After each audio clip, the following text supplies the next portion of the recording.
اور مذاہب میں جب آپ عبادت کرتے ہو تو آپ کو آنکھیں بند کرنی ہوتی ہیں تاکہ آپ کانسنٹریٹ کر سکو. ہم نماز میں آنکھیں بند کرتے ہیں کھولتے ہیں؟ قرآن نے کبھی کہا ہے کسی کونے میں جا کے اکیلے ہو کے نماز پڑھا کرو؟ فَإِنْ خِفْتُمْ فَرِجَالًا اور رُكْبَانًا، اگر مشکل میں ہو تو اونٹ پہ بیٹھے نماز پڑھ لو، جہاز میں بیٹھے نماز پڑھ لو. ٹیکسی پھنسی ہوئی ہے ہائی وے پہ، مغرب کا ٹائم نکل رہا ہے، کیا کرو گے؟ ٹیکسی میں بیٹھے نماز پڑھو گے؟ نہیں پڑھو گے کیا؟ اب ٹیکسی میں پیچھے سے ہانکنگ بھی ہو رہی ہے، لوگ چلا بھی رہے ہیں، آپ نماز پڑھ رہے ہو، آپ نے آنکھیں بند کرنی ہے کیا؟ نہ. اب اگر نماز میں جب نیو یارک میں تھا، کبھی جا رہا ہوں رستے میں ٹائم ہو گیا نماز کا، کوئی سینٹرل پارک میں پڑھ لی، کبھی سب وے اسٹیشن میں پڑھ لی، کہیں سڑک پہ کونے میں جا کے کر لی. وہ کباب بیچنے والے جو حلال کباب وہ سائڈ پہ پڑھ رہے ہوتے ہیں نماز. تو اب وہ نماز جو اس نے جان نماز کھول کے نماز پڑھنی شروع کی اس نے، تو اس کو کیا صرف وہ ایک مربع نظر آ رہا ہوتا ہے یا باقی بھی پریفرل ویژن ہوتی ہے نا؟ لیکن اللہ تعالیٰ نے کیا کیا ہے، اس دین کو اور اس دنیا کو ساتھ ساتھ چلانے کا ایک دونوں کے درمیان میں ایک راستہ نکالا ہے، وہ ہمارا دین ہے، ایک بڑا خوبصورت دین ہے.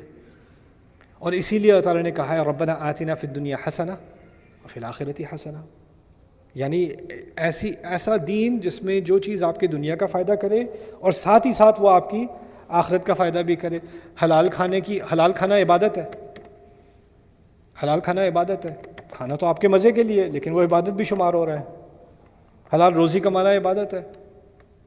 البسمۃ فی وجہ اخی کا صدقہ، آپ کا کوئی دوست آپ سے آ کے ملتا ہے، آپ اس کو دیکھ کے مسکراتے ہو، اللہ تعالیٰ نے آپ کے کھاتے میں صدقہ لکھ دیا.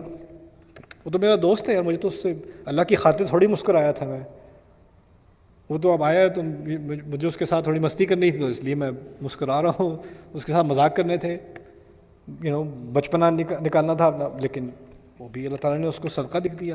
تو اصل میں وسط کے معنی یہ نہیں ہے کہ اس کے بعد ایک امت آئے گی. وسط اور اس کے بعد والی امت کی بات بھی سمجھ لیں. قرآن نے یہ بھی کہہ دیا ان تتولوا یستبدل قوما غیرکم ثم لا یکونوا امثالکم، تم اگر اپنی پیٹھ دکھاؤ گے نا تو وہ تمہیں تمہاری جگہ کسی اور کو تبدیل کر کے لے آئے گا. وہ تمہاری طرح کے نکمے نہیں ہوں گے. ثم لا یکونوا امثالکم، تمہاری طرح کے نہیں ہوں گے وہ. تم پیٹھ موڑ کے تو دکھاؤ، دیکھو میں کیا کرتا ہوں. یہ بھی دھمکی اللہ نے دے دی. تو یہ مت سمجھے ہم کہ بھئی ہم مسلمان قوم ہیں تو ہمیں کیا ریپلیسمنٹ نہیں. اللہ تعالیٰ بہت ریپلیس کرتا ہے. اب مذہب، اب ہمارا دین نسل سے تعلق نہیں رکھتا، اب ہمارا دین عقائد سے تعلق رکھتا ہے. تو ایک نسل غائب ہو سکتی ہے، کسی اور نسل کو لے آئے گا وہ ہماری طرح ہوں گے ہی نہیں. ثم لا یکونوا امثالکم، ایسا بھی کر سکتا ہے وہ تو صاف واضح الفاظ میں اللہ تعالیٰ نے کہہ دیا.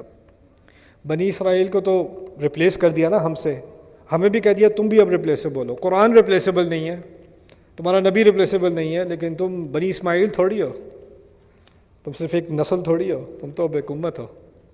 سبحان اللہ.